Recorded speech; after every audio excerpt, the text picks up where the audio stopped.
Hello everybody. Today I'm talking about how your golf swing affects the golf ball's direction and how you can better understand and control it.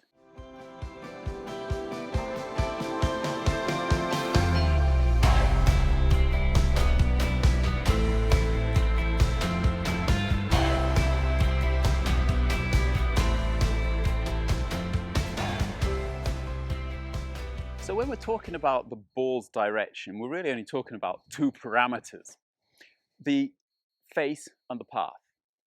Where is the club face pointing at impact? In what direction is the club head moving? If you can control those two things, you can control the ball's direction.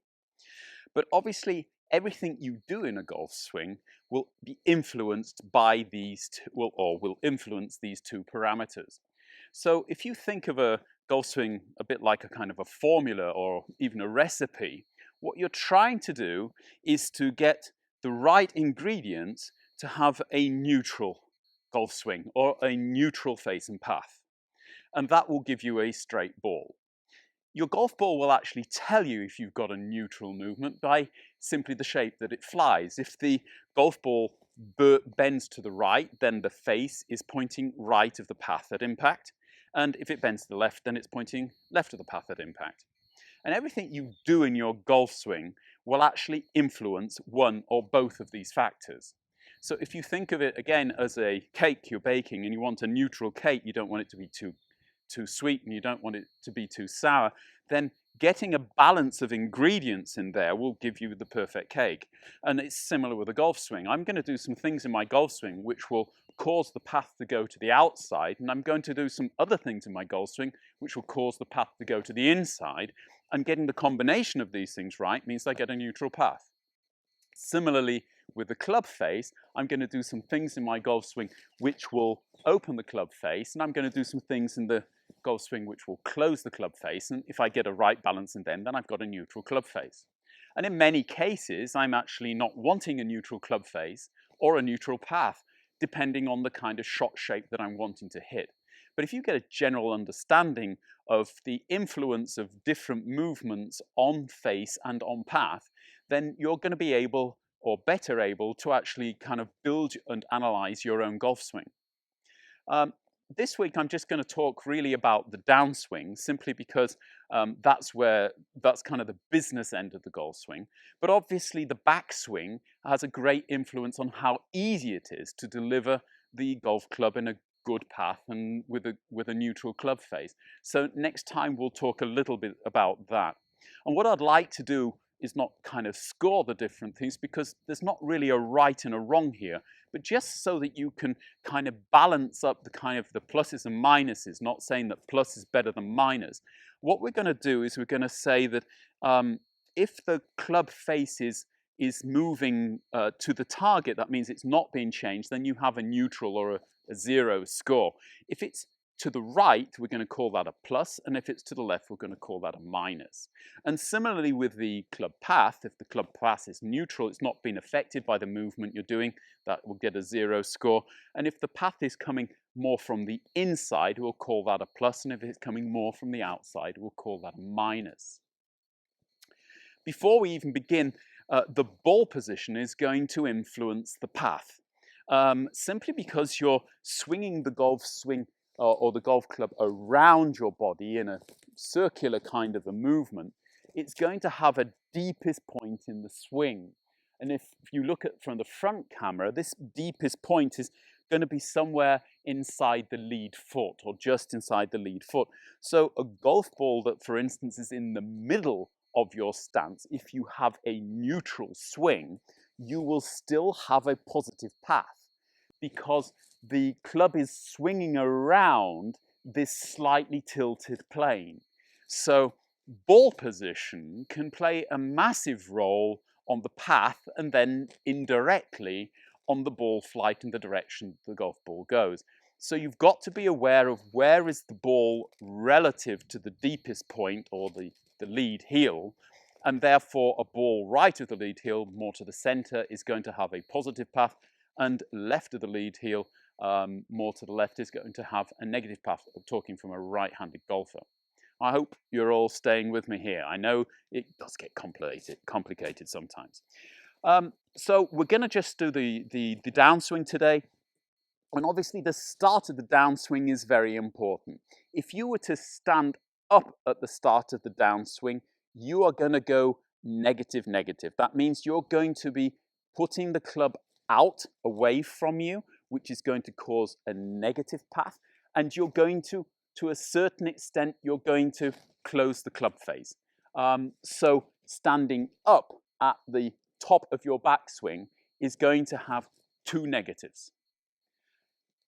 Sitting at the start of your downswing is going to do the opposite. Getting this kind of slight kind of dip that we see Tiger and Rory doing to begin their downswings is something which actually flattens the plane and opens the club face. So coming down, you're looking at a positive club plane or path and a positive face angle. I think everybody who's ever played the game knows they should be turning their hips, but if you turn your hips, does that have a totally beneficial effect on the path and on the plane? Well, it depends what kind of effect you want, because turning your hips is going to cause a negative path and a negative face. So when I rotate, you can see again from the front camera, it closes the face. And from the back camera, when I rotate, the shaft moves outside the line, and therefore it supports an out to in swing. Of course, that's not the only thing that our hips do. And a lot of times the hips will also be getting some kind of lateral movement or slide going on, whether it's because you're trying to transfer your weight or it's happening totally unintentionally in your golf swing. This is a relatively neutral movement for both the path and for the face. Just sliding across might have other beneficial or negative effects on the swing as a whole, but it's not really doing a great deal to path or to face. On the contrary, if you tend to go into what we call an early extension, which a lot of golfers did, especially when they were learning the game in my day, because we were all trying to kind of swing from the inside, this has a very great effect on the path and the face.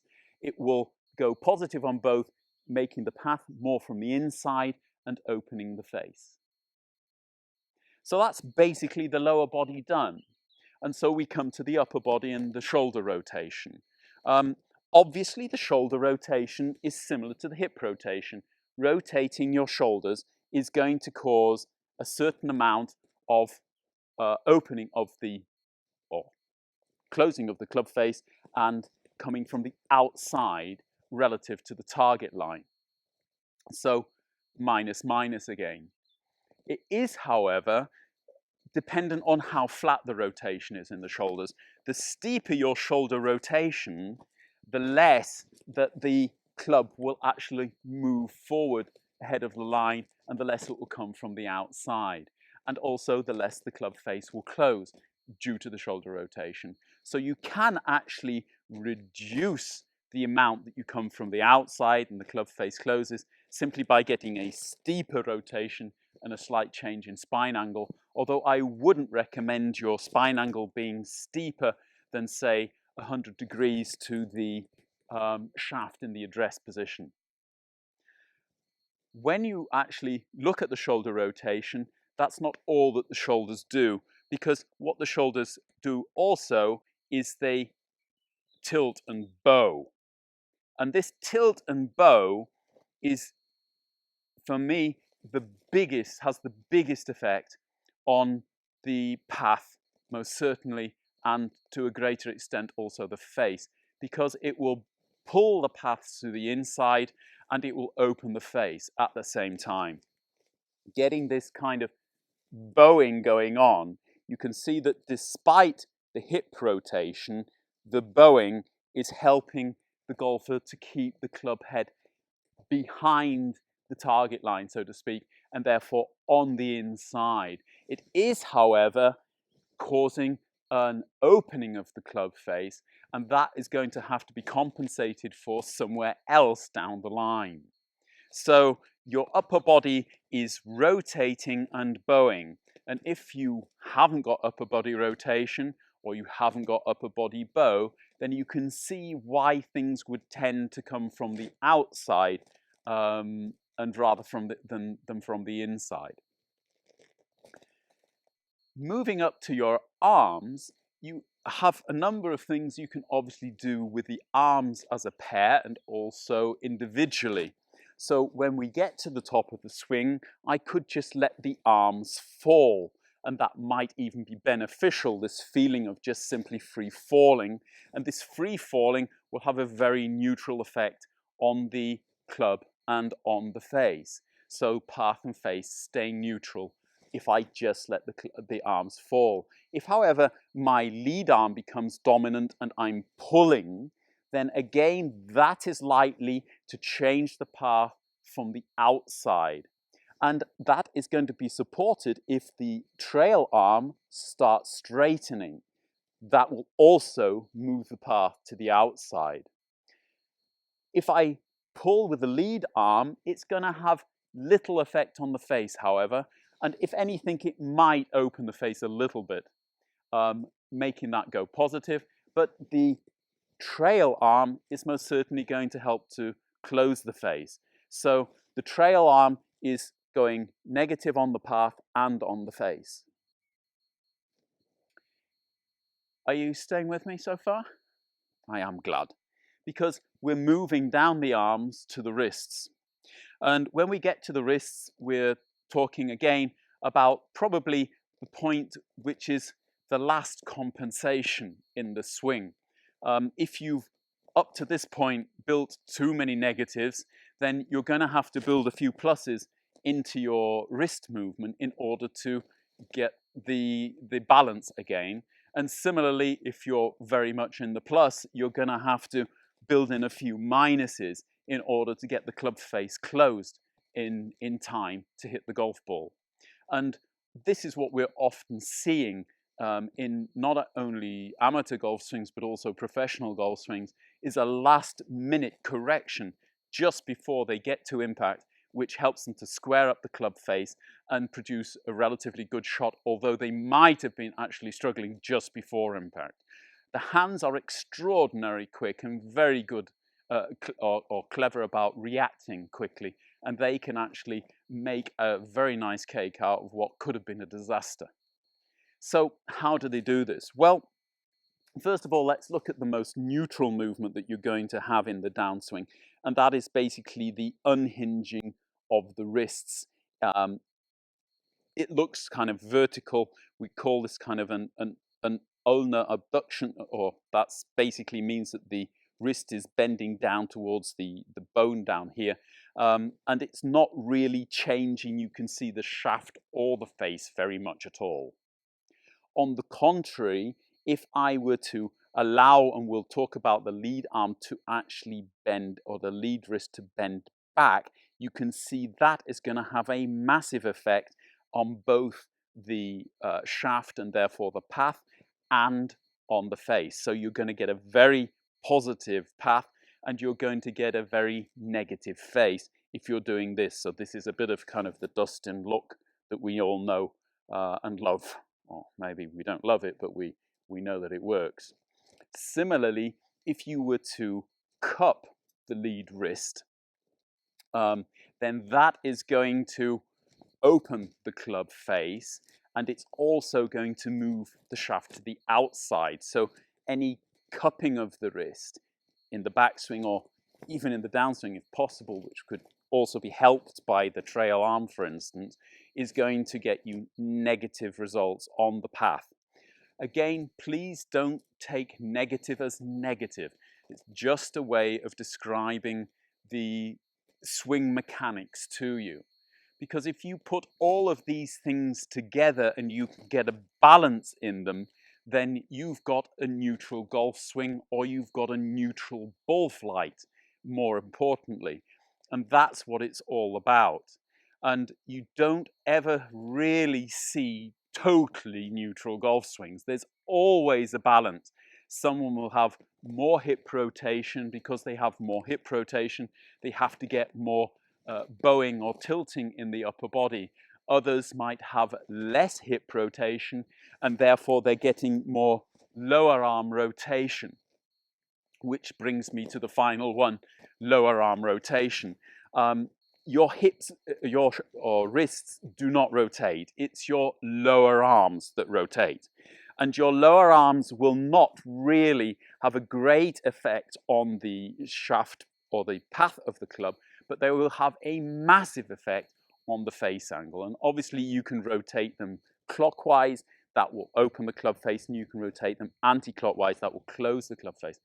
And the combination and the opportunity for your hands to do this, and to do this means that as the last guys in the sequence of movements in the downswing, nothing is over until the fat lady sings or swings, we could probably say, because you are still capable of correcting all of the stuff that went before with a very clever little hand movement at the last second. So here's a list of all the different things in the swing, all the different movements in the swing, and the pluses and minuses next to them. And what you're going to have to do is then start to juggle these pluses and minuses. Have a look at your golf swing in a video and see which ones of these things do you have. Are you sliding? Are you early extending? Or are you turning? Have you got bow or do you not have any bow? If you can see these things and identify them in your golf swing, you can then understand why your ball is doing what it's doing. And that basically is the big thing. If you understand why it's doing it, you can better understand whether you're in the position to change that. And if physiologically you're never going to get any bow in your spine, then you're going to have to accept an out to in swing path.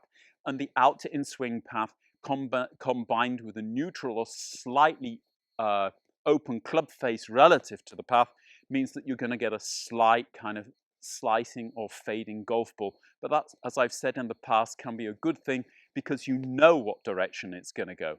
The guys who have trouble are the people who are trying to hit it straight and don't know if it's going right or left. Next time I'll be back to show you the different parts and their effects on the ball's direction in the backswing. Until then, if you've got any questions about this, please put them down below and I'll get back to you as soon as I possibly can. Keep well, keep safe, and we'll see you all very soon. Bye-bye now.